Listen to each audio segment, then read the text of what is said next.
Hi, and welcome to the Red, White, and Truth podcast. Today we're doing a little bit of something special. We're calling somebody today. It's another podcaster, YouTuber type person, social media person. Okay, his name's Bex.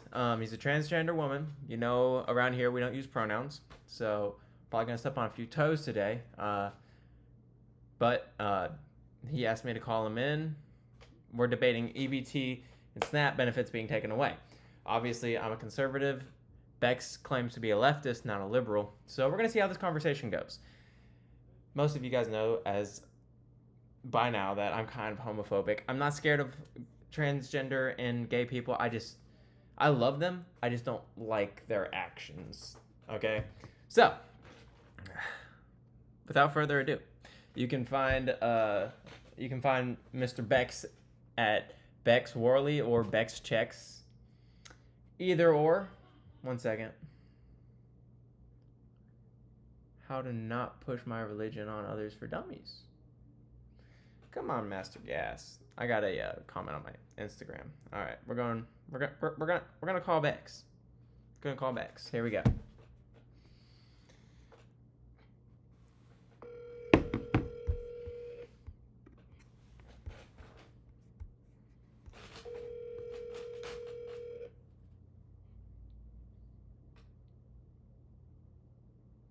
Hello?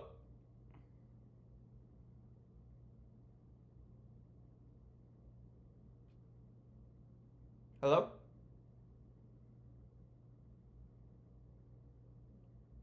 Is this Bex? Well, that didn't work. Did Mr. Bex get a little scared off?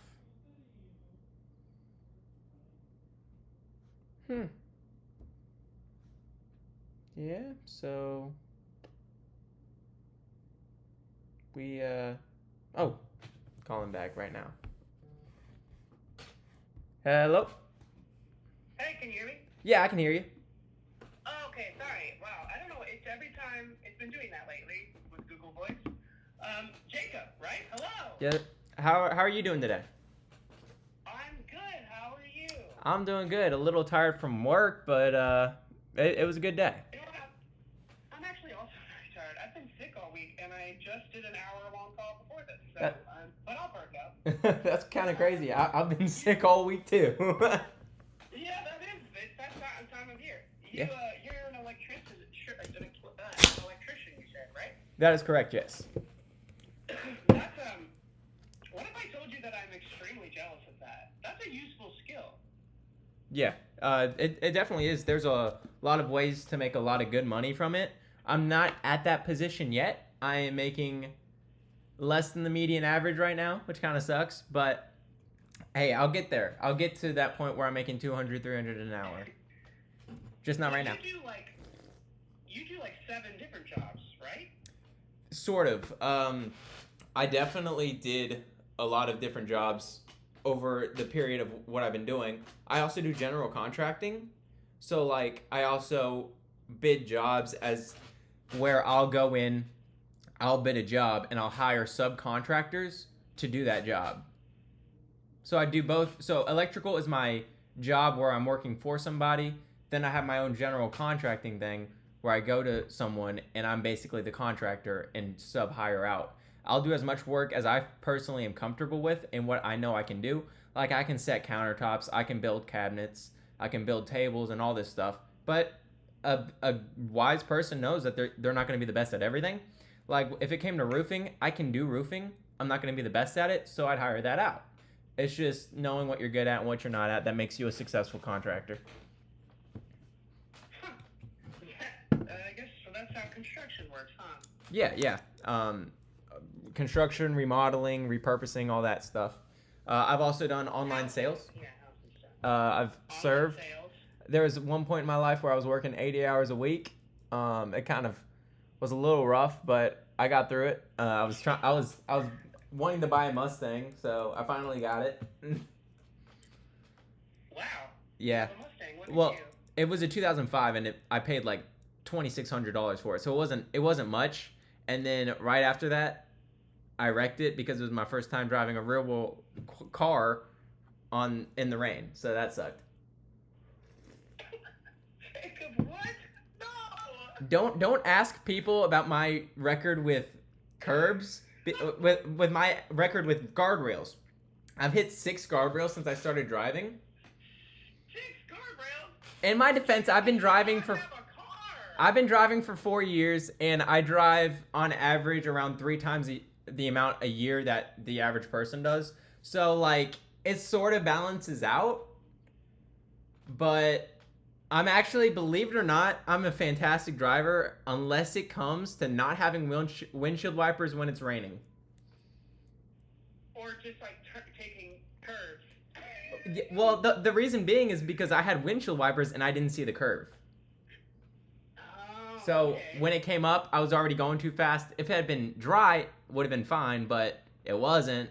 So I'm already going too fast, mixed with the not seeing the curve coming, and it was a mixture of factors. I take the blame still. Right. I'm just glad that I've never been in an accident where I hit someone. That's all. That's what I'm happy about. As long as I'm not paying people. Where are you? Where are you driving around? Kentucky. Kentucky. Oh, great. I grew up in Nashville, in Tennessee. Oh, nice. And I probably grew up driving similar roads, and at night especially, it can be particularly treacherous. Absolutely. And there, more so than anything, it's just that the roads are not designed for cars that go as fast as our cars go. Yeah. And then they're paved without any kind of like engineering towards that, like curving the road a certain way. They don't do anything like that. So it's so easy. I grew up all the time with trucks flipping over and like, people going off the side of things because it's just not meant for modern cars. And when I grew up in Kentucky, I was in the countryside of Kentucky, so I was on back roads all the time. Like I had to drive 20 minutes to reach the highway. Yeah. It was a lot. I've lived in those areas too. Yeah, country roads are something else. Also, Absolutely. There's just deer and shit everywhere, and you run into stuff.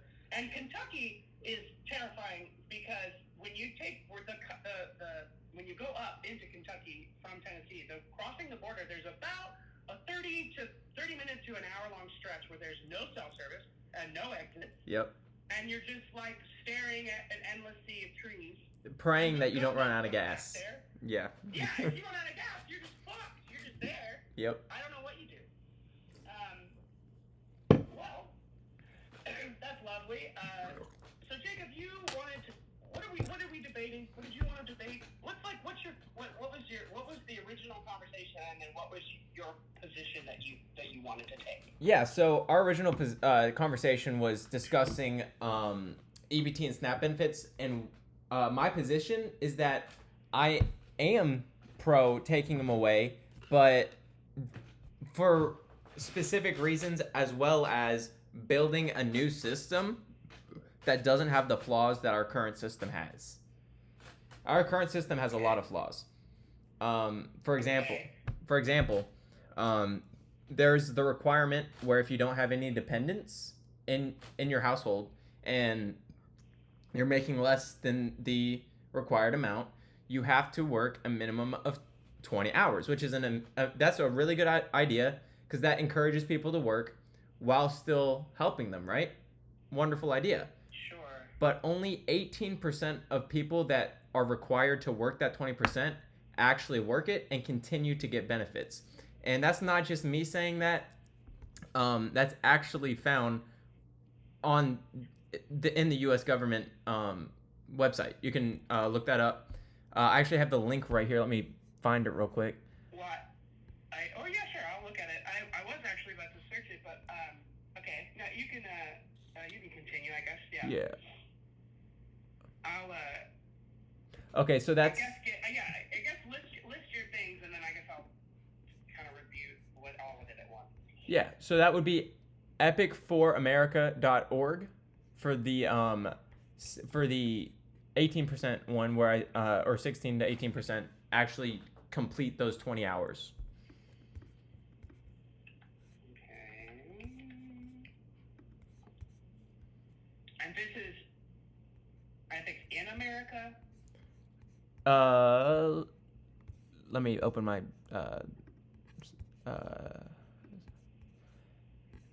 Epic for America. Oh, I'm seeing Epics in America. Why is it not showing me? Well, that's fine. What else? What else? You said you had a few things that you had a problem with. Yeah, and between the ages of 18 and 49 of dependents of able-bodied adults like that can work and have the strength and mentality to work that don't have dependents between the ages of 18 and 49, only 27% of those people are currently employed. Okay.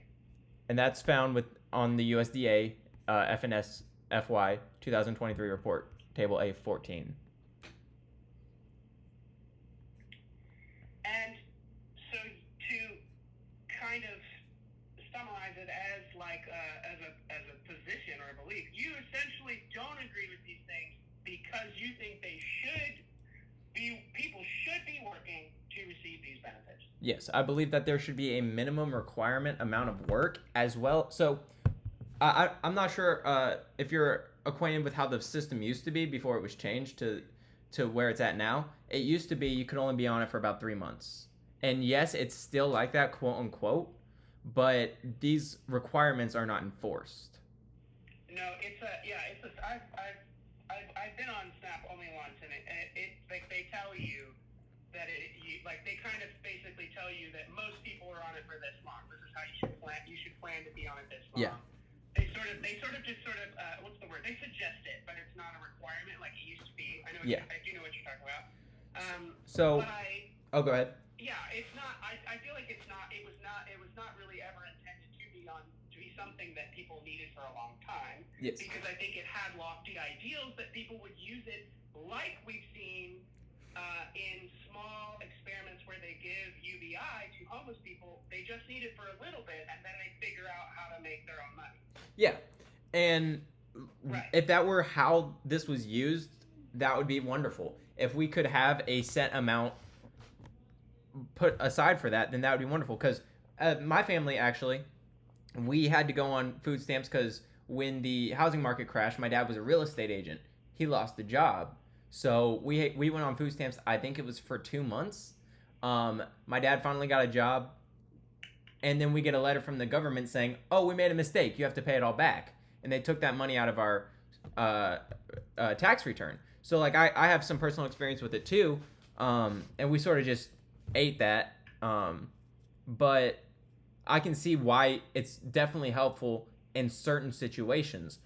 What I'm seeing with all the statistics, and I'm doing all my research, because I didn't only research for this conversation. I was doing research when I first found out about the EBT stuff getting shut off in November.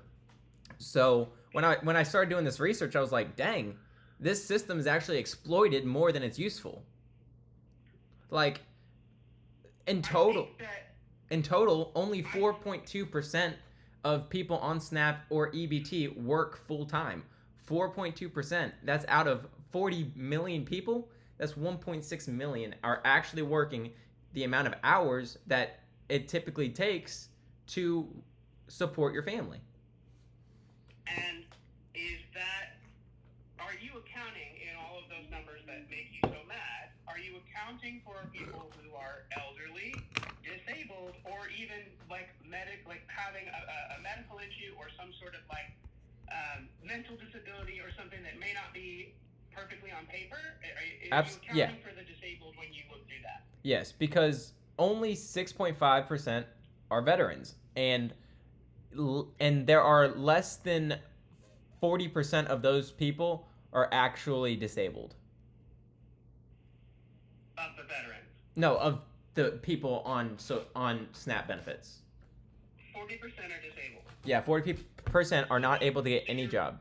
And actually, so you're mad. Half of the people that are working full-time jobs on SNAP benefits, half the people that are working those jobs are actually disabled people. So the disabled people are working. They can't get the same jobs that other people can have. So they do have to get subsidized. But that's okay. That's perfectly fine because they're literally disabled. But the fact that half of the working people are disabled, that just shows how corrupt it is that even half of the percent of people working aren't disabled. So there's that percentage should be so much greater of how many people are working. Okay. So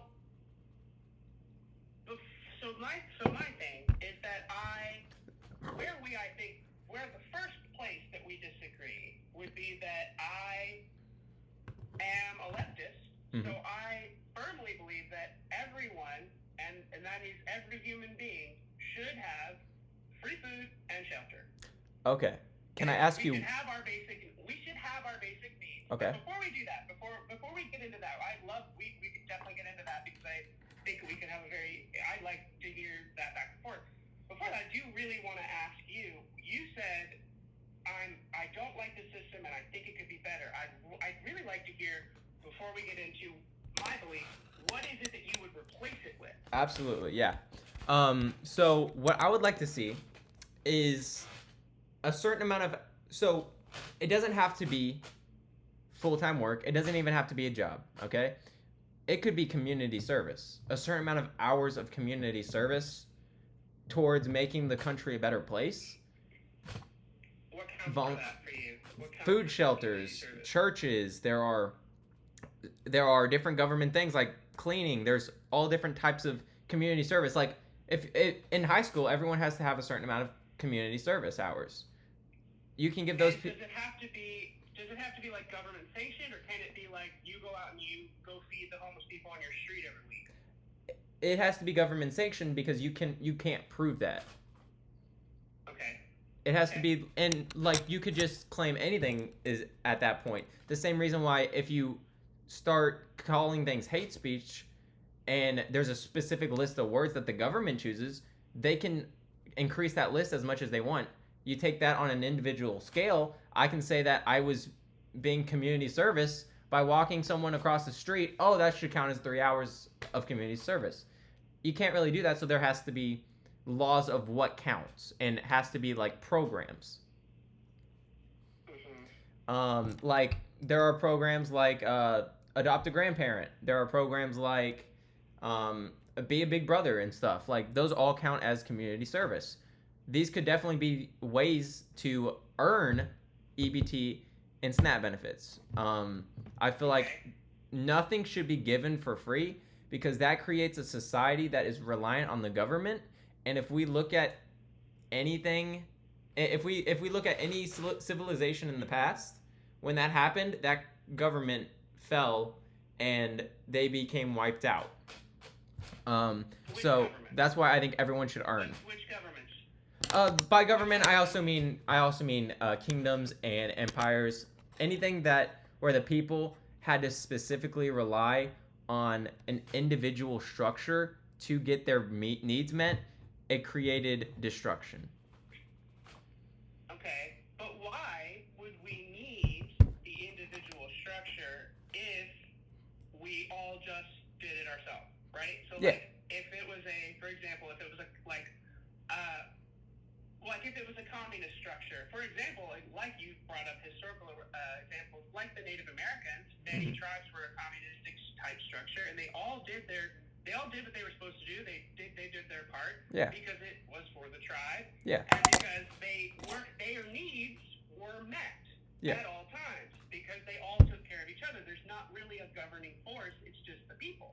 So I would agree that relying on our government would be horrible. But what if there just wasn't? What if we just didn't deal with any of that, and it wasn't privatized at all, and we all owned all of it, and then at the very least, all all of this food scarcity that isn't even real wouldn't be there. So what you described is actually not communism.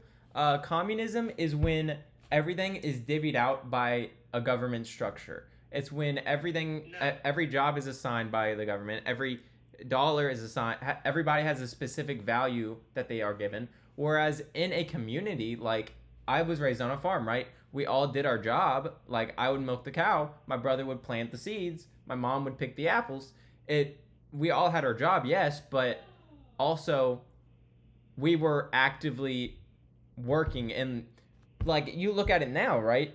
With the EBT stuff, people aren't working. It's just showing that if we did go to that type of structure, there are going to be people that are not going to work. When we colonized America, a great saying that was actually also in the Bible, I think it was John Smith that said it: if you don't work, you don't eat. No, it was Paul. Paul was writing a letter to a church in Greece that's no longer there, and he was talking specifically to that church because they had a problem with laziness. They also had a limited number of resources, which is why they needed people to do their part so they could ration out the resources correctly. It's not a general statement that God or the Bible is stating. That's not what I'm saying. You as a person need to work to live. What? You don't think people need to work to live?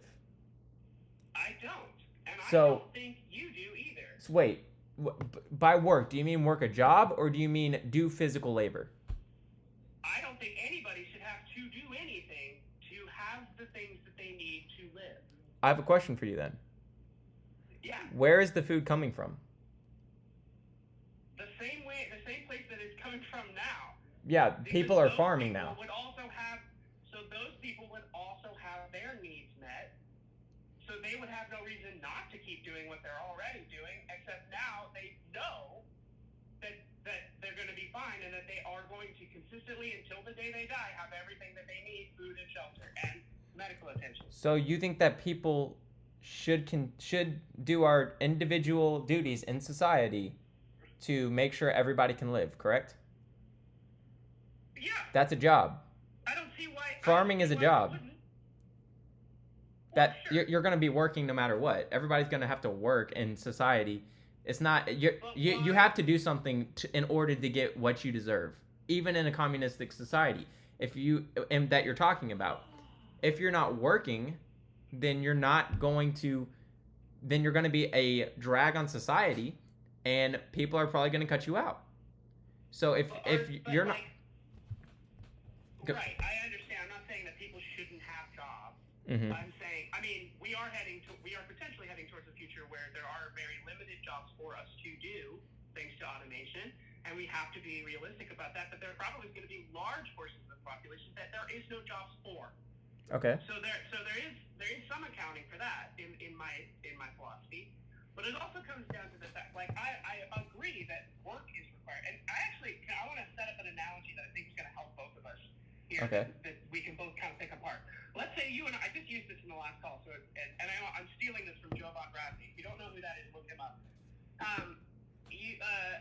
So let's say you and I are on a boat. Do you like boats?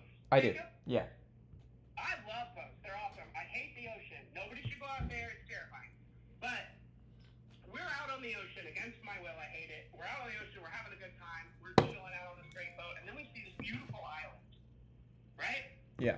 And we're like, oh man, what a gorgeous desert island. And then all of a sudden, our ship wrecks, and we wash up on shore, and I wake up before you. And while you're still out, I gather all the resources, all the coconuts, all the food, all everything. I put it in the only cave on the island. Yeah. And then when you wake up, I say, Jacob, there's so much work to be done. And if you do what I tell you to do, I'll give you one coconut. And then tomorrow, if you do what I tell you to do, I'll give you another coconut. Is that fair to you? Yes. How is that fair? That is fair because I slept. I could have been working the same. You were passed out, Jacob. Yes. That's not the same thing. So you worked to collect, correct? Does that mean that your work is invaluable now? Because if you work to collect that stuff, that's yours. You worked for that. You went out, you put out effort, and you received reward. That's how work works, is that you put out physical time, you put out physical labor, and you receive something in exchange. If I, at any point, go out and collect, then I'm going to have stuff too. Now, yes, you might have gotten all of it, but it sucks to suck. It sucks to be slow, right? It sucks to suck, Jacob. That's your response. Sucks to suck. That's my response to this analogy. That's not my response Okay, to. so wait. So now let's say I gathered all the food now, but the next food that comes along, you have to go pick it all, and Okay. then I will still continue to give you like what I have. I have all the resources from the boat too. I'll give you what you need, and also you shattered your leg in the shipwreck. Your leg is broken, and I'm still going to make you do that. But I'll give you medical attention if you do the work for me. You don't owe me If anything. You earn it. You don't owe me anything. I don't owe you anything. No, if you wanted to, that's fine. But you don't personally owe me anything. So reversing the roles, just to be clear, you would not help me with my broken leg. Now that's not what I said. You would not. Until I would not. I've earned it. I would not owe you. But as a moral person, as my responsibility to God, I would give you what I can, and I will give you the attention that you need to an extent. Now, if it came to the point where you were fixed up and you were capable of lifting yourself off the ground and going out and helping me, then we would discuss on the fact that what you go out and you put in is what you will receive. Your time is no, that's not communism. That's working alongside each other, but each of us receiving what we put in. You can't. The way communism works is if I work 50 hours and you work 40 hours, we both get paid the same amount of money. If I work 60 hours and you work 30 hours, we both are the same amount of value to the company, and we both receive the same amount of money. Because communism does not work off of a monetary, or it doesn't work off of the different classes. We have high class, we have middle class, we have lower class, and we have poverty. Now, when you take that away, no one has the desire to go and get ahead. Humans' mentality is to get ahead. Humans' mentality and the joy of competition is what pushes and creates civilized society. Because like you said, the Native Americans, they didn't have civilized society. It might be considered civilized to them, but they didn't have guns. They never created automobiles. We were only here for 250 years, and you look around compared to what they had spent 2,000 years creating. They also had buffalo, Jacob. Okay. We eradicated them to starve them out. They also had way more vegetation and more farmlands and more successful farmlands than we had. Okay. They didn't make cars, but they also didn't lead directly to the world being almost uninhabitable. It's not almost uninhabitable. The ozone layer repair. But also, I want to back up. First of all, you said back when we were talking about my broken leg. Yeah. You said that you would help me out because it's the morally right thing to do. This is the thing. How can you be? I don't owe it to you. Can you? I can choose not to. Right. But I'm saying that how can you agree with such an immoral system when you agree that the right thing to do is to help me, regardless of what I'm offering you? Yes. How useful I am. The difference is that I do not owe it to you. I can and still immorally do that. I can immorally say the N-word and it be completely legal and completely fine. Am I going to do that? No. But it's completely fine if I do, even if it's immoral. Okay?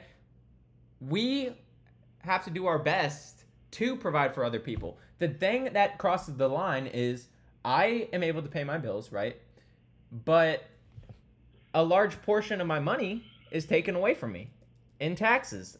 About a third of my paycheck goes to the federal government, and they spend a tenth of that on EBT. When really, if we cut it down to the bare minimum of what people need, you could probably cut that into a quarter because of the people that are on the system that don't deserve to be in the system. Jacob, how can you claim to have the moral high ground when you are the one saying that the only reason you get out of bed every day is to get ahead of somebody else, is to be able to look down on someone else? not to look down on someone else. When you are in front of someone, you are able to pull them up to your level as well. That's bullshit. That's not at all how the system works. That's how the system works. Okay, if Amazon, why are there still people starving? Why are there 14 million starving children or children experiencing hunger in this country? Because of sin. Sin is a terrible thing. It created hunger, okay? And there will always be hunger. There will always be hunger. You can't eradicate hunger. That's not how it works. What's the point of doing anything, Jacob? What's the point of any Christian outreach at all? Because it's individual. You will never eradicate hunger on a global level, is what I'm saying. You won't be able to eradicate it because there will always be children that are hidden, that are abused at home and are starved when their parents can afford food, but they choose to. There will always be hunger. You can never eradicate that. Jacob, do you, hold on, wait, you said, what was your point you just made? Oh, about, okay, is God, you're Catholic, right? Christian.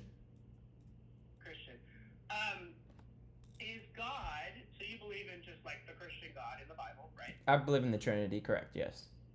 The Trinity, okay, great. So is God all-knowing, all-seeing, and all-powerful? I love this debate, and yes. Okay, so then why did he not just make a world where there is no hunger? He did.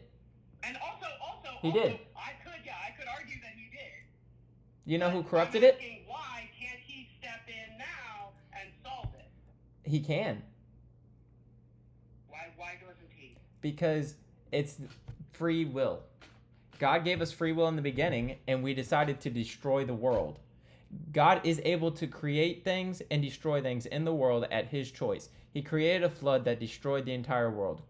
So he is able to, but based off of the laws he placed for us to give us freedom, it creates a barrier to where if he does eradicate all hunger from the world, he is breaking a law he set in place to give humans free will. Okay. Okay, so why on earth would he make it that complicated? Complicated? I guess No, that's freedom. Freedom? Yeah, it's freedom. How is it freedom that if I don't love him the exact way he wants me to, and if I don't, why, Jacob? Why is God's word? Why is there? I think there's something like 14,000 different versions of Christianity. How the hell am I supposed to know which one is the one that's going to save me? There's not. Why would it be so complicated? Why would it be so difficult? And how is it simple and fair and just if I'm going to burn alive for eternity if I don't get it right? There are different divisions or different denominations of Christianity. That is true. But they all center around the one thing that does allow us to go to heaven, and that is that Jesus Christ died for our sins, and if we follow him, love him, and trust him with our lives, then we will get to spend eternity with him. No matter what denomination of Christianity you go to, except for Catholicism and Mormonism, which are not Christianity, you will make it to heaven. You can be evangelistic, you can be Protestant, Pentecostal, you could be a Baptist, you could be a Lutheran. Every one of those people will make it to heaven because they believe the individual statement that Jesus died on their cross for their sins was the ultimate sacrifice. They love him and they pledge their life to him, which allows them to make it to heaven.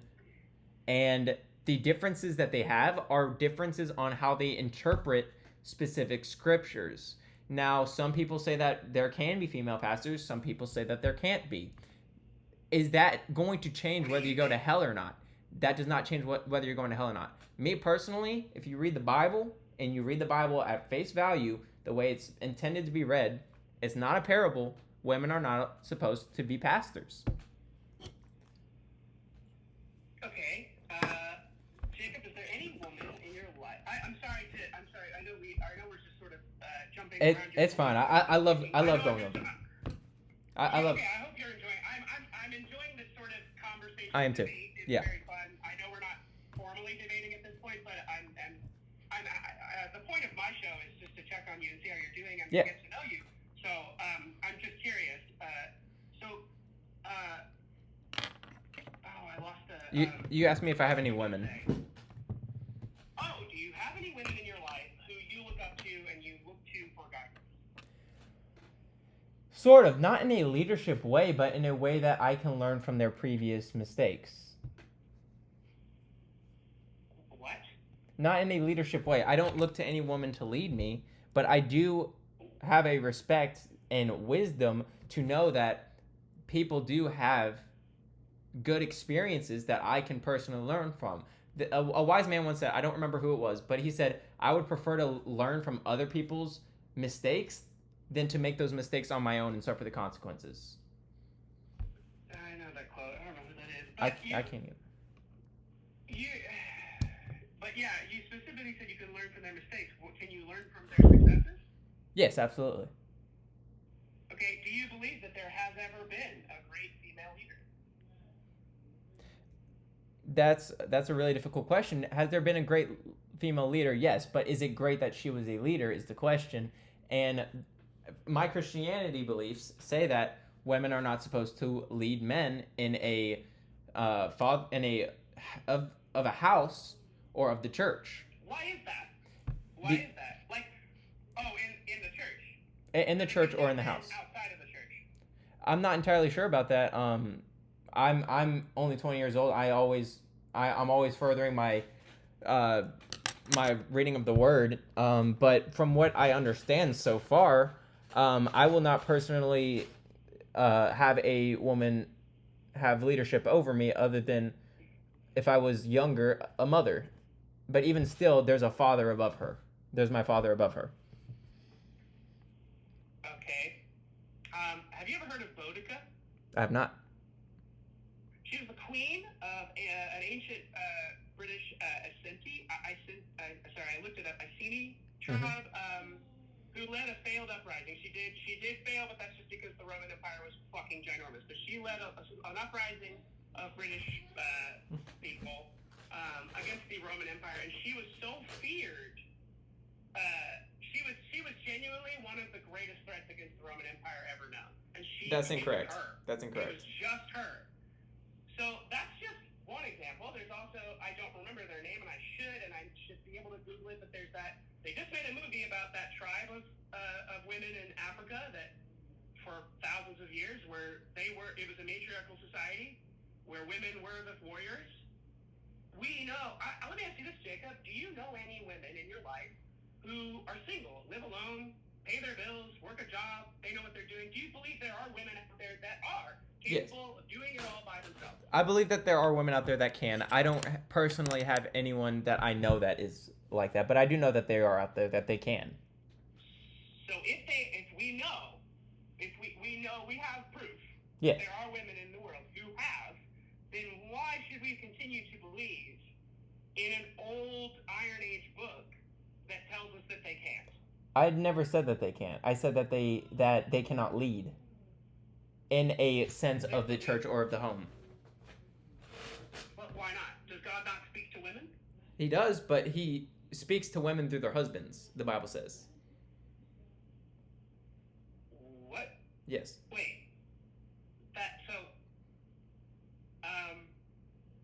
Well, first of all, I'm gonna look there are prophetesses in the Bible where God speaks to them, but when a woman has a husband, the greatest way for God to speak to her is that he puts a word on her husband's heart. On her husband's heart. This is the way it goes. Our connection to God. Such as the passages in Ephesians and Peter that discuss the roles within a marriage, which instruct wives to submit to their husbands. It doesn't state that. So wait, what about women who don't have husbands? Do they just not speak to God? No, that's not what I said. I said that when a woman has a husband, that is the best connection to God, the greatest conduit. Now, you can hear from God outside of that, but the quickest way is through... God doesn't speak to them the same way that he speaks to men. Correct. Right? She has a weaker she has a weaker connection, is what you're saying. Incorrect. I'm saying she has a different connection. That's like saying women are weaker than men. Physically, yes, but in a human standpoint. Are they? Wyatt. I mean, not Wyatt. Sorry, I got you confused with the other guy. You're fine. Jacob. Yeah. Do you need me to list a number of women who could absolutely kick both of our asses, or can we avoid that? Do you want to backtrack that statement? No, because if you look on the average, a male will punch at least 4 times harder than a woman would on average. There are women that can punch harder than me. Harder than a woman can? I can punch harder than the average woman can, yes. Honestly, I can punch harder than the average boxing woman can, only because I am as well a boxer. I'm an amateur level boxer. What the fuck? Jacob, you do everything. Okay, so of course you are. Of course you're a boxer. So, wait, okay. Do you see, how all of this, like, how it's harmful to women? It's not harmful. Do you see how is it not harmful? Okay, so funny story. When we get off this call, I'm actually filming a whole podcast episode on feminism and everything. But the reason it's not harmful is because the ideology of it being harmful for women to submit was pushed on us by the feministic movement. If you go back and you look, women submitting actually had their husbands as a servant. So the Bible says, yes, wives, submit yourselves to your husband, and husbands, serve your wife as God served the church, or love your wife as God loved the church. What did Jesus do before the Last Supper? As the head of his friend group, as the head of the disciples, what did Jesus do before the Last Supper? He washed their feet. He took the servant position, and I will say this, men have really dropped the ball as far as serving. I think that a majority of men choose not to listen to that part. I think that men are the reason feminism came about, because men failed women in the serving aptitude. No, not the patriarchy. Not the patriarchy. Men of society, individual men, failed women by not serving them like Christ called us to. We decided to look over that. Does that mean women should no longer submit? No. What? Whose fault is that? Individual men's. Not any. Oh, is it not the male pastors who didn't properly explain? No, they did properly explain, and there were some that didn't, there were some that did. And at the very heart of it, every man's walk with God is his individual responsibility. It's not a pastor's. It's your responsibility with your walk with God. Now, men would go out and they would not serve their wives like God told them to. And that's a big, ginormous problem. So, that's why I say it's men's fault that all this stuff is going on. Jacob, do you know why men are abusing that privilege? What privilege? Serving a wife? That's a privilege? The privilege. They have been given. No, they are abusing the privilege of a wife submitting to them. Right? They're abusing that men have privilege in Christianity. They do not have privilege. They are the superior. No, they are the servant. They are the superior. They are the servant. They are the leader, and a leader is a servant as defined in the Bible. The leader is the servant. It is not a. It is a over. But what is a mother? A mother bird shields her children from the rain and gets pelted on. That's what men are supposed to do. They are supposed to cover their children, cover their wives, take the brutality of the world, and shelter their wife, shelter their children. And the only way to do that is to be over them.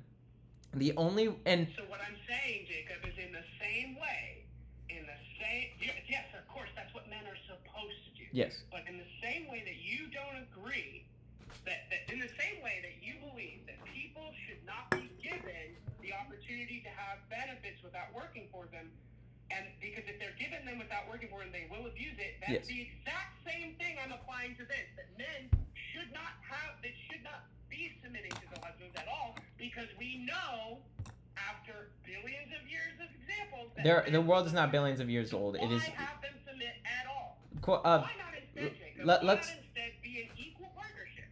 Let's pause. So first off, even if you go by science, humanity has not been around for billions of years. If you go by science, it's only been around for millions. The world has been around for billions. Sorry, that was an exaggeration. That was an exaggeration. Yeah. I was just saying.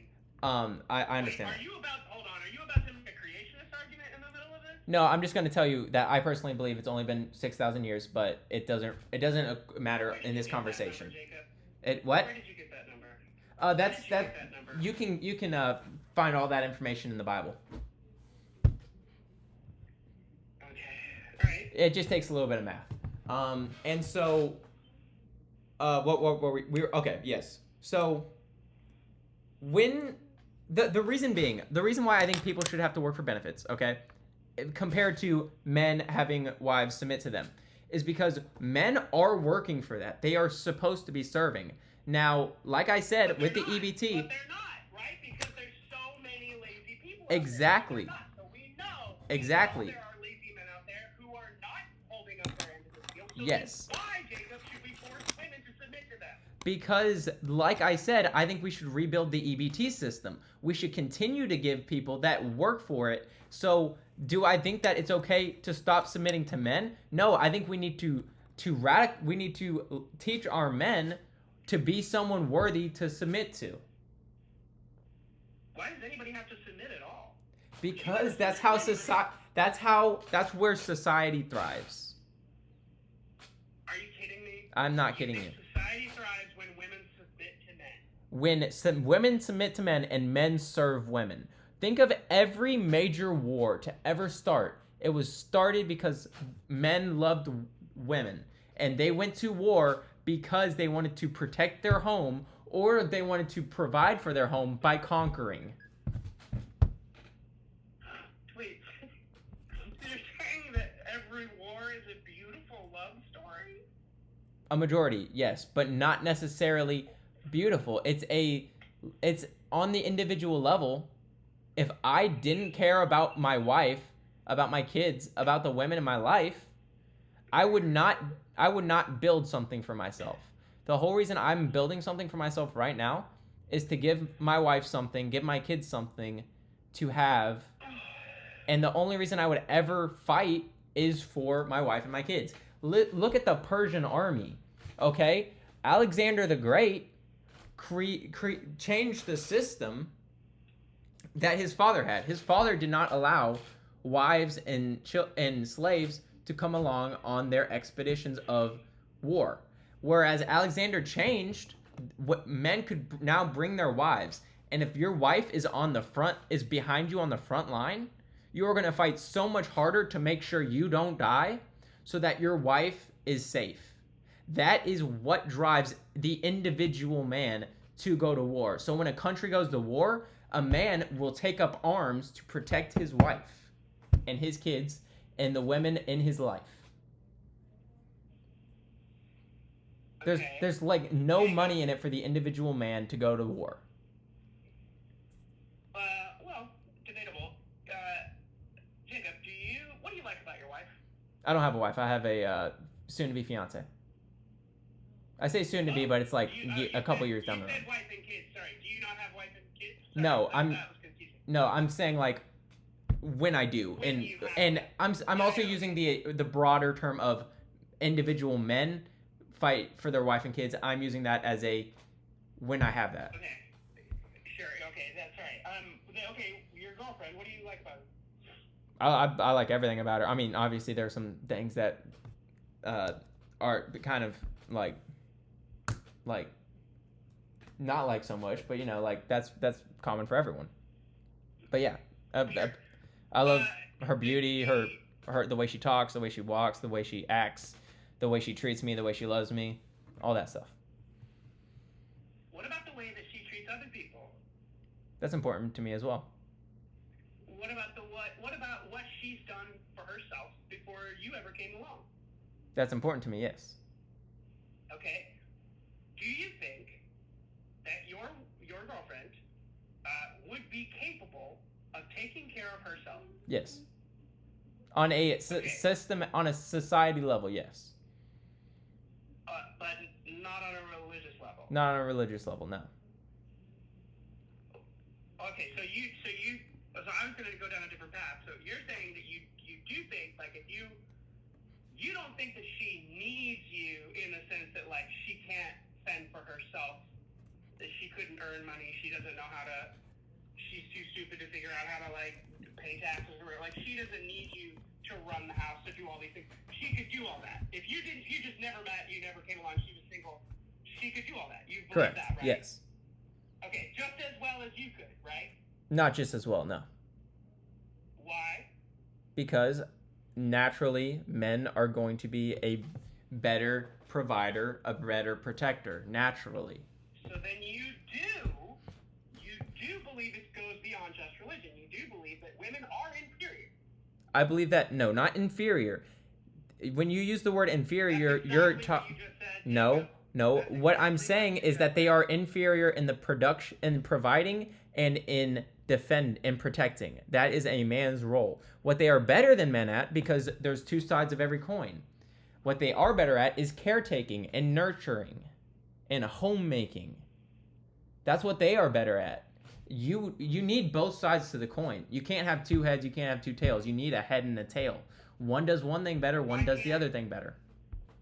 Right. Why can't the husband stay at home, take care of the kids, raise the house, and the wife go to work? Like I just said, when a man is at work and a woman is nurturing, a man provides better than a woman can provide, and a woman nurtures better than a man can nurture. So when you swap that, you don't have the perfect combination to make the greatest household you can. Okay, Jacob. So now we're going to get into a part that I really wanted to avoid, but I'm sure you're going to love. What about lesbians? What about gay men? Yeah. What about those couples? What about Jacob? What about the countless, I mean, in the millions of lesbian couples raising children just as well as their heterosexual counterpart couples? You want to know why they're not better? Why they're not raising their children better? Why is that, Jacob? The statistics actually show that a majority of domestic abuse, as well as abusing your own children, I don't know, I believe that falls under domestic abuse. Actually, the majority of that comes from lesbian couples. You want to run that by me again? What are Yes, you saying? the majority of domestic abuse comes from lesbian couples. The least amount of domestic abuse comes from gay marriage. But like, where does? Hold on. Go ahead. I need to fact check that. Yeah, go for it. How would I even word that? Just go. Domestic abuse. What do you mean by abuse? Physical assault. You think that lesbians, Jacob? You think that lesbians are beating each other more than heterosexual couples? Yes. You actually you're with your full chest. You're stating right now that you think that lesbians are beating each other more than men are beating their wives? Yes. Absolutely. Jacob, that's the fucking stupidest thing I've ever heard. You can believe that, but that's the statistics. That is the stupidest fucking thing I've ever. How do I even fucking domestic? Moronic? How about that? Yeah, That's a good word to use. Moronic. What? If you were looking for more words to call that opinion, I mean, you don't have to believe it, but it is in fact the truth. Thank you. That's it. Thank you. It is a moronic opinion because it's not based on any kind of fact. It is based on facts. Commits the majority of domestic assault? Men! Holy shit! Look at that! Even fucking AI knows it. And here we go. The National Institute of Health. Men usually domestic violence perpetrated by men against women. However, females may exhibit violent behavior against their male partners. Let's look up domestic assault. Let's look up. Wait, hold on. I want to get a statistic. Give me a statistic. Male on female domestic abuse stats. Let's get that. Approximately 1 in 4 men have experienced physical violence. Wow, with an intimate partner. Oh, that's sad. 1 in 3 women have experienced physical. You do realize that lesbian couples are a lot less common than heterosexual couples, right? So you have to work that equation in as well. So 1 in 3 men and 1 in 3 women and 1 in 4 men. But when you think about it, let's say 10% of those couples are lesbians. Okay, you have to work that math in there. Lesbian report higher domestic abuse violence. 61%. Oh no, 44% of lesbian women report experience a form of domestic abuse. Which lesbian women, let's be real, lesbian women are married to women. 44% of them are reporting domestic abuse, which means 44% of lesbians are experiencing abuse from their lesbian couple, from their lesbian partner. Whereas 44% is a lot bigger than 33%. Is that correct? It does. Your numbers are right. But yes, I'm not wrong. So would you like to rephrase the moronic "that was an idiot"? Like, would you like to take those words back? Because it's a true opinion. You just admitted, though, it's correct. While when you look at a majority of numbers, yes, men commit more. But when you look at statistics and percentages, lesbian women commit more. Because you got to look at the percentage of women compared to domestic abuse. Lesbians, 44% of lesbians experience domestic abuse, whereas only 26% of gay men, that's right over a quarter, experience domestic abuse, which means actually men statistically are less abusive in a gay relationship than women are in a gay relationship.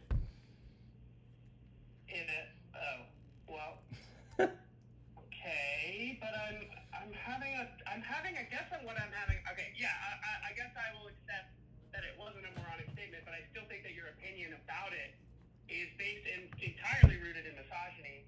Misogyny. And homophobia. So. Oh yes, I would absolutely admit to homophobia. Except I'm not homophobic like most people believe. Most people believe that homophobia is a fear of gay people. I would never fear a gay person, ever. I don't fear that. You could kick their ass, right? Absolutely. And. But lesbian women are way tougher than you in the stats, right? No. Lesbian women report domestic abuse. That does not make them tougher. Oh my God. Is it possible, Jacob? Is it possible that they report higher, but it's not necessarily, but maybe the heterosexual partners aren't reporting as much? Absolutely. But you got to go with the stats that you have. You can't make assumptions. I'm gonna ask this. Why?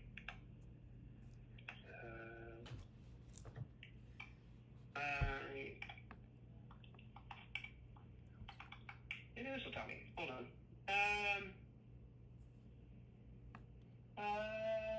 Some studies suggesting elevated rates compared to heterosexual relationships, while others suggest comparable.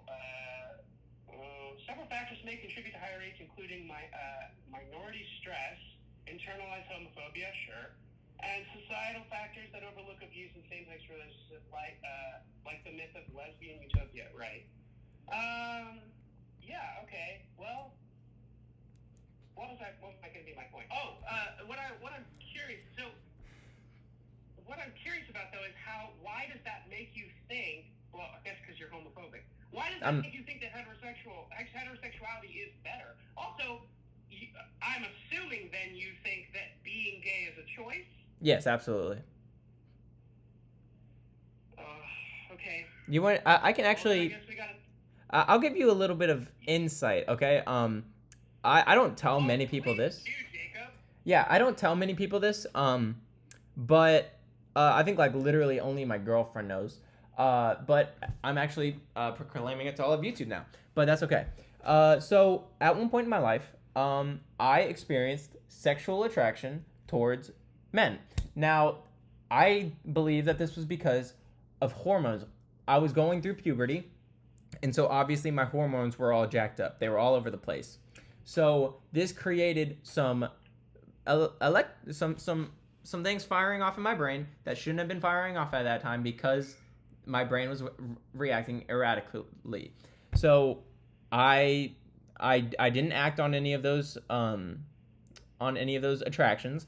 I didn't fantasize. I didn't do any of this stuff. I didn't look at gay porn. I didn't do any of this stuff.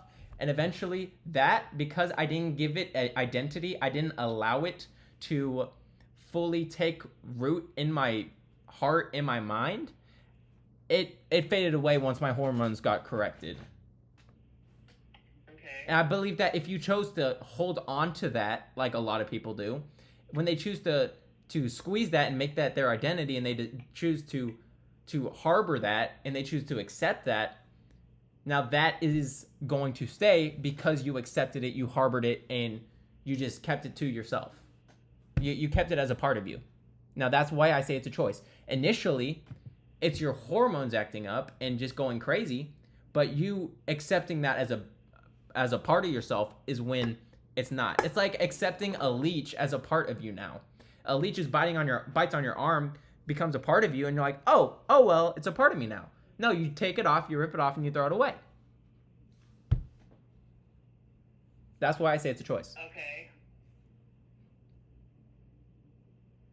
Wait. Okay. Well, Jacob, I'm at a bit of an issue here because I want so badly to help you understand that you are either bisexual or maybe gay or probably likely bi. I assume that you have had sex with a woman. I have not had sex with a woman. No, I'm a virgin. You've not had sex with a woman. Are you planning to have sex with your girlfriend? Do you like your girlfriend physically? Absolutely. I am very sexually turned on by my girlfriend. Right. I honestly too much. But I have never since that moment of my life had a sexual turn on by the touch of a man or by the atmosphere of a man. Being in the same room as my girlfriend turns me on. Okay. It's honestly a problem, but yes, I've never had this experience with a man. Because you're waiting for marriage, I assume? Yes, yeah. It's it's rough. Has she had sex? Is she a virgin? Yeah, she's a virgin. Okay. Okay. Jacob, I'm just curious, before we get back into talking about your sexuality, I'm curious, what happens if, after you get married, you get on your honeymoon, and you both suck at it? We will. Or what happens what if you get there and you realize that you're not attracted to her? What if you realize you're gay right there? Just hypothetically. That's what I said. A gay is a choice. It's not going to happen. And hypothetically, if it were to be the fact that I'm not sexually attracted to her, well, I married the woman. I'm going to have to stick with her. But it's not going to happen because just... Well, how's that fair to her? What? That I'm not sexually attracted to her? Jacob, I'm gonna press that question a little bit more personally. Okay. How is it fair to her for you to not have figured this out before you commit to her for the rest of your life? How is it fair to her to take her virginity from her? It's not fair to take her virginity if I'm not her husband. Oh, no. That's not what I'm saying, Jacob. That's not what I'm saying. Oh, okay. I'm saying, why don't you smooch a guy before you Because that's get gay. married, just to be sure? It's not gay to kiss a guy. It's very gay to kiss a guy. Kiss a guy and like it. It's gay to kiss a guy and like it. No, it's gay to kiss a guy. It's gay to kiss a guy. What are you talking about? Europeans kiss each other when they greet each other. It's a kiss, Jacob. It's not the same thing as enjoying it. My point is that if you smooch a guy, if you go to a gay bar and tell somebody, I'm not sure if I'm gay, they'll help you figure it out pretty quickly, and you'll know for sure. Very quickly. No. That's not how that works. You do that? That's not how that works. Jacob, if it's a choice, that is how it works. No. If it's not a choice, that is how it works. If you are not sure, which I know you think you are, but by the fact that you have those feelings, that's gonna bother you. It's never gonna bother Eventually me. in your life, For the last 8 years, when I haven't had attraction towards men, I've been completely okay knowing that I'm a completely straight man. Right. No, and maybe... No one's born gay. Most of the time. It is true. Because I was. But You weren't born gay. Jacob, You chose to make it a part of you. No, Jacob, here's the thing. I don't remember. Okay, actually, let's frame this at you first. When did you decide you liked women? Well, we know when you decided you liked women. Right? I decided I liked women in the womb with my DNA. When my chromosomes came together, that is when I became a man, and that is when I decided I liked women. I'm not okay. Because that's when because men like women and women like men. That's how it works. That's how it. Unless you're there's something mentally wrong with you, or you choose to make it a part of you, you are going to like women if you're a dude.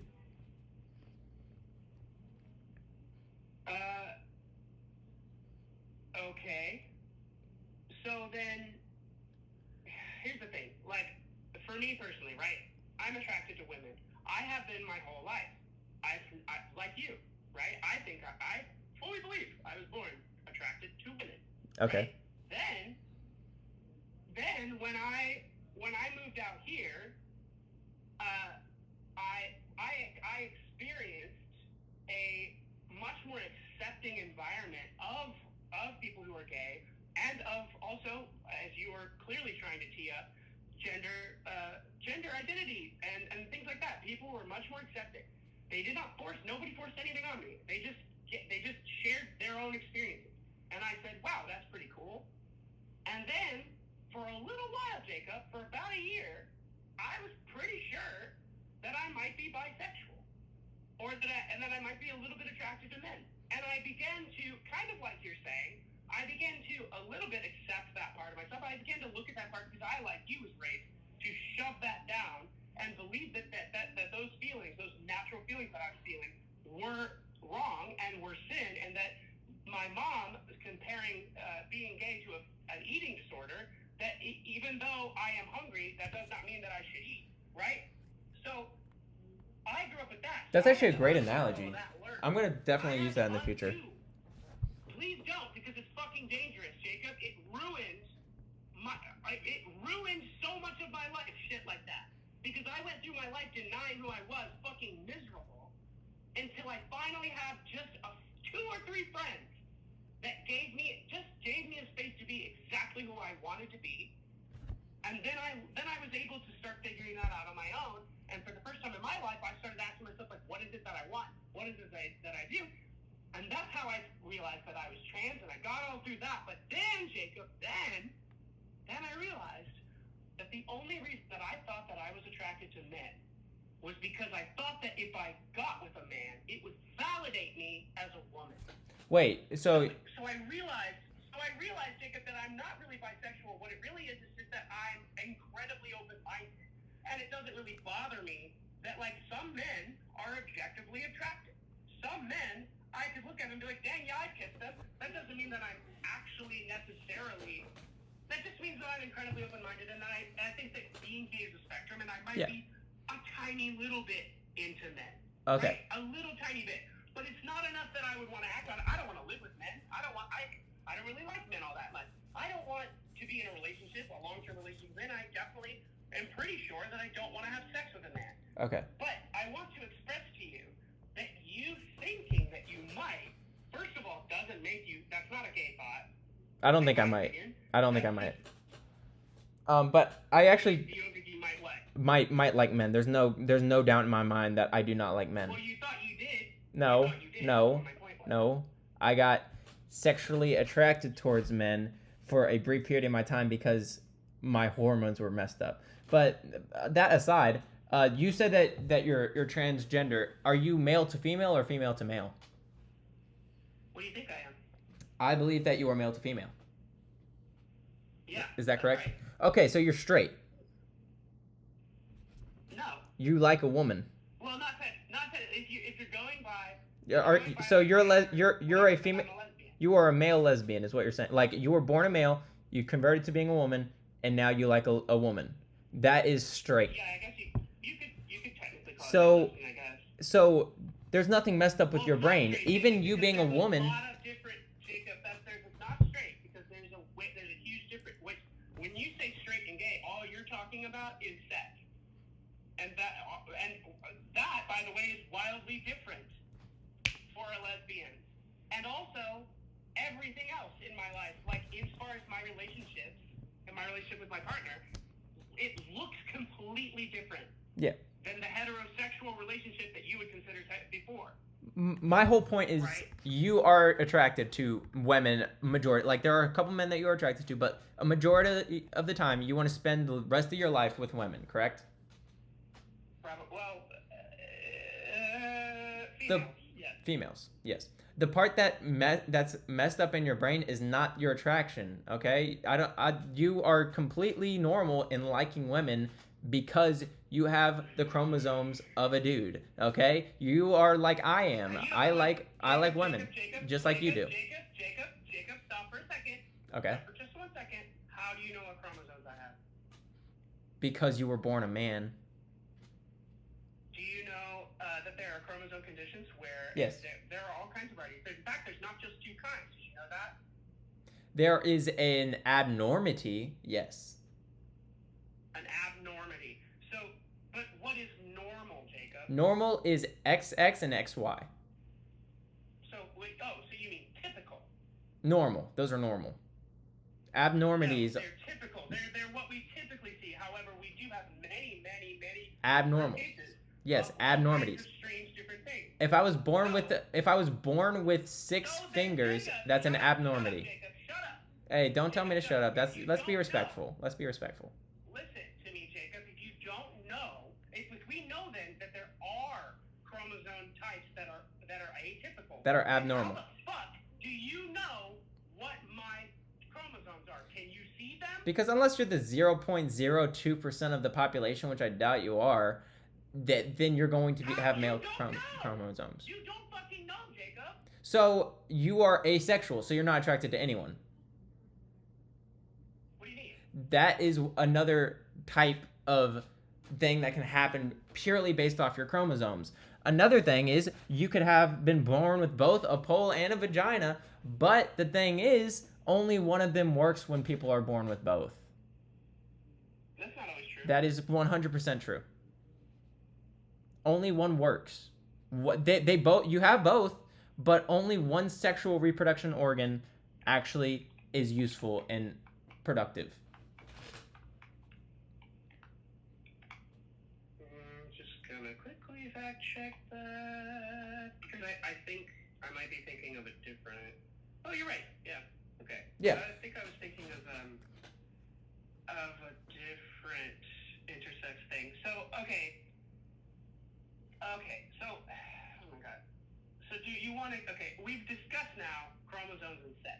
Yes. Would you like to get into gender? Gender ideology is insane. Do you think that? Hold on. Do you think that gender and sex are different? I believe that they should be the same. I believe sociomatically we've changed it to where it's at now. I believe it no longer is the same thing. In the last 20 to 30 years, when all this bullcrap started happening. So not in the mid-20th century when the term was created? The term gender was created, yes, then, but it wasn't to the extent of where it's at now, is what I'm saying. We have changed it. We have changed it, is what I'm saying. Okay. Why, if you're right, I don't think you are, but if you're right, why is that a bad thing? Because progressiveness is not always better. I mean, it was progressive to sacrifice children to Baal. That was progressive. That was the thing of the time. That was not okay. That was not cool. Right, but no one's being harmed by my gender. Yes, they are. How is someone being harmed? Because how am I harming you, Jacob? Because when you corrupt society with these ideologies, you also corrupt the children. Now when you're corrupting the children, they grow up not knowing the truth. They grow up if you want to have sex with men or sex with women in private, that's completely different than blasting it all over the place. I still don't think it's okay. I still think it's a sin. I still think that if you do it, you're not going to benefit from it. But when you push it on our children and you push it into society, even if you don't push it on our children anymore, they're still going to be in that society and soak that culture up. What culture? The culture of gender ideologies. Jacob, is it wrong to tell students that I'm trying to think of something comparable for you. Is it wrong to tell students about war? No. Why? Because if we tell them about war, they might grow up and try to do it themselves. Or not. But war is not a social thing. Right, Jacob, right. Because gender is. Jacob, what do we do in schools? What's the main thing that we do in schools? Teach people how to eventually become effective members of society. Wrong. We give information. No. We teach children what is information? What the world is and what's going on in it. What is information used for? Why is it wrong for... Listen, Jacob, why is it wrong for kids to know that trans people exist? We know they do exist. We know that lesbians exist. We know that gay people exist. We know that LGBTQ people are real and exist and are not, Jacob. Innocent? Despite how badly you want it, they're not going anywhere. Why is it wrong to tell kids that they exist in the world, especially when some of them might be gay? Okay, we have a kindergarten class, okay? And I go in there and I'm like, y'all, listen to this. BDSM, okay? Let's open our books. Jacob, that's fuck off, Jacob. That is not, no one's doing that, Jacob. They're saying, well, how do we teach love now? How do we teach sexuality? How do we teach them what anything is now? In the homes, love is love. Vagina? No, Jacob, you go in and you say a man and a woman can love each other. And then later on you might get into more sexual things. That is what you learn at home, not at school. Also, no, but they're not learning it at home, Jacob. And also, comprehensive sex education, regardless of what sexuality we're talking about, is so important for children because they need to know how to identify their genitals because we know from the mouths of rapists, of pedophiles, we know from the mouths of convicted pedophiles that they would avoid kids who knew how to identify their sexual parts and understood what was happening to them. So why then, Jacob, would we not teach kids these things that are important when it is age appropriate? You're saying that people are going in there and saying, dick in the butt. They're not, Jacob. That's never happened. It's never going to happen. My partner is a second grade teacher. And it's literally, the curriculum is just to acknowledge that gay people are a thing. That's it. Okay, I'm just acknowledging that BDSM is a thing. It's a sexual thing. That just means, no, they don't acknowledge sex at all, you dumb idiot. Sorry, I don't mean to, I'm very heated. I don't mean to insult you. You're right. I don't mean to insult you. But they aren't doing that. They aren't going to do that because that's not, that maybe they would teach that in a high school senior level curriculum that would be a voluntary thing. They might have something like that. There are a lot of examples of that. But they are not going to little kids and saying, dick in the butt and BDSM. What they're saying is, gay people exist. And when the kids say, what does that mean? They say, well, you know how men and women can love each other, women and women can love each other, and boys can love each other. That's all they say. What is being gay? Go, okay, and they move on with their lives, Jacob, unless, of course, they are gay, and then they say, oh, that's me, cool. And then they move on with their gay. Because they're not weird little idiots like people like you who are so weird about sex. Children are impressionable. Children are the most impressionable demographic.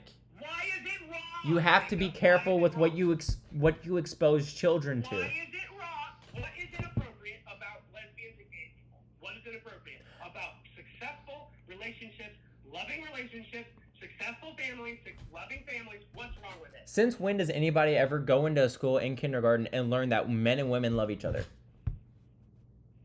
Are you kidding me? No, I'm not. When do you learn that men and women are sexually active?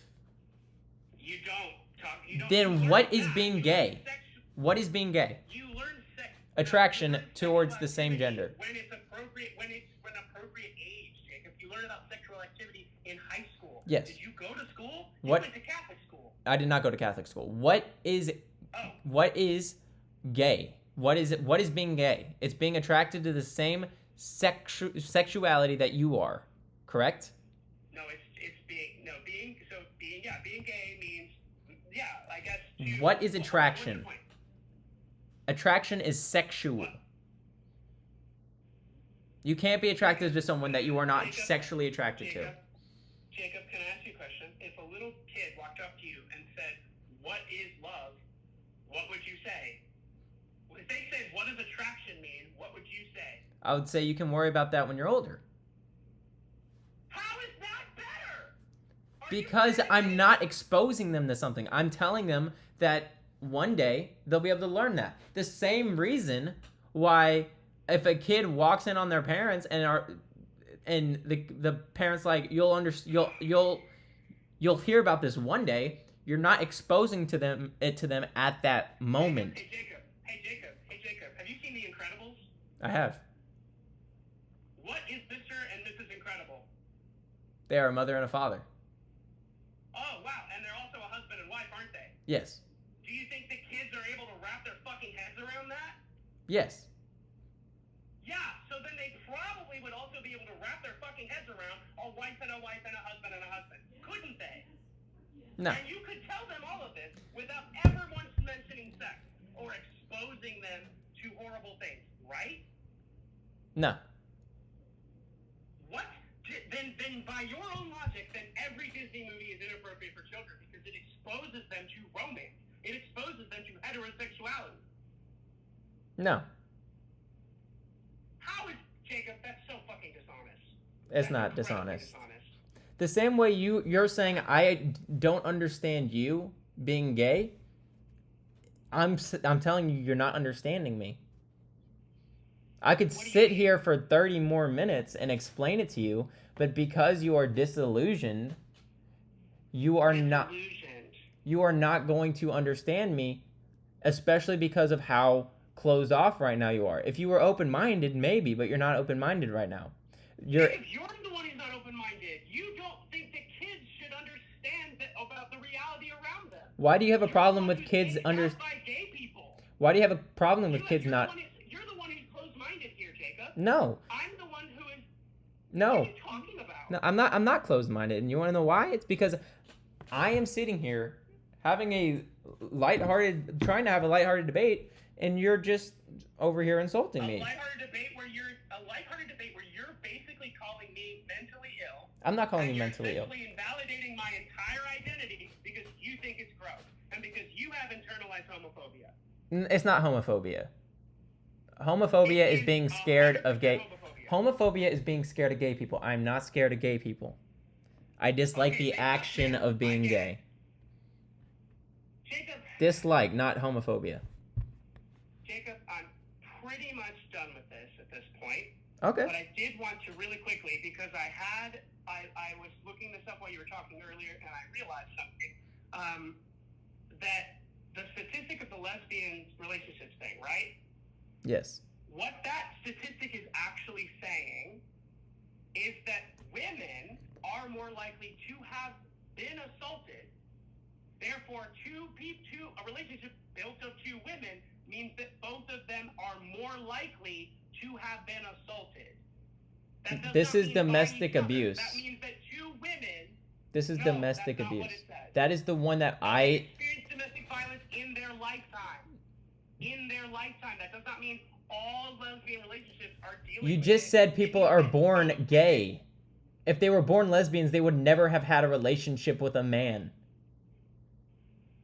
Yes, they would, Jacob. Then why? Why would they get in a relationship with someone they're not sexually attracted to? Lots of women did not realize their own sexuality. No, they changed their sexuality afterwards. But like you said, you don't have any more time, and I personally do have to go as well. I have my own podcast to record, but I did have a great time talking to you. Okay, I did up until this last part. I will say, Jacob, to end on a positive note, I did forget to give you credit. You are the only one in that comment section who came to have a conversation with me. So I will give you, I think that this inner drive that you have to talk this stuff out is great. Thank you. So I will give you that. I really do appreciate that you made an honest, genuine. You reached out. You tried to talk. You tried to have this conversation with me, and I appreciate that. I really do. Of course. I am very frustrated with a lot of the things you said. And that's okay. That's what civilization is built on. It's built on disagreement. Absolutely. And I really hope that you and I both can walk away from this conversation with that in mind, that we do have such an obligation to society to tolerate each other. Absolutely.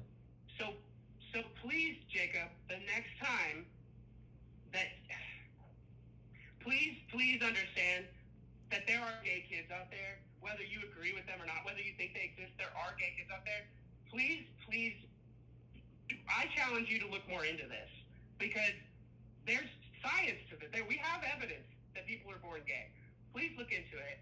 I wish that I had that evidence. I probably wasn't prepared enough. I thought we were just going to be talking about poverty. But also, do you want, I'm hesitant to do this, but do you want me to add you to the list of people I will check on again? I mean, you don't really have to. If you ever want to like personally debate again, you're more than welcome to reach out. But you don't have to check on me at all. I'm fine. I'm just living. Mm-hmm. Sure you are. Okay, well, have a good one, Jacob. You too. Good talk. Good talk. Yeah. All right. You have a great day. Bye. Well, that was freaking insane. We got on to talk about EBT, and then he dragged us all over the place. We got into religion. I'm so sorry about the lighting, y'all. Like, I need to get a light in here. So we started with EBT. We didn't even get to all my notes. Like, I had like 4 pages worth of notes on this, okay? And I barely got to give 2. Not 2 pages. I mean like 2 stats, which kind of sucks because I was really looking forward to that, getting those stats out there. Kind of sucky that we didn't get to do that. But it's whatever, you know. I had a great time. I had a lot of fun doing that. Now, it is unfortunate to see that kind of person be so disillusioned and so drawn away by the devil. It's very sad. And from what it sounds like, he's just confused. He likes women, but he's trans, which makes him a lesbian. So he's straight, kind of, but he just thinks he's a woman, which is a attack from the devil, right? These ideologies have no place in the world. The only reason that they are here are because of what happened in the garden. So that's why it's so confusing, because of it's not normal. It's not natural to have this sin temptation. It's definitely a temptation. I shared more today with y'all than I've shared with anybody other than my girlfriend ever. So a little exposing myself there. But I do genuinely believe you are born straight, and when you choose to walk away from that, it's essentially the same way every child is born with salvation.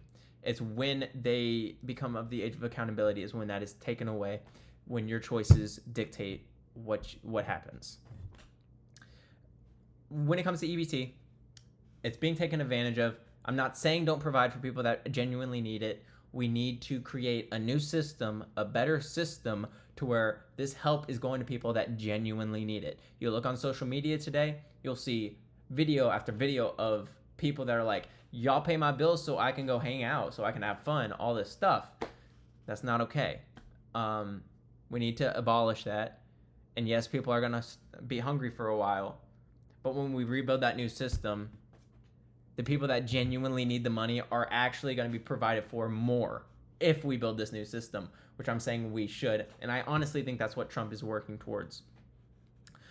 So we went through religion, we went through homosexuality, we went through EBT, we went through, like, honestly, a lot to talk on an hour and a half. And honestly, I'm posting 2 full-length podcasts this week, which is honestly really good. So thank you to Bex very much. You were fantastic to talk to. You did get very insulting.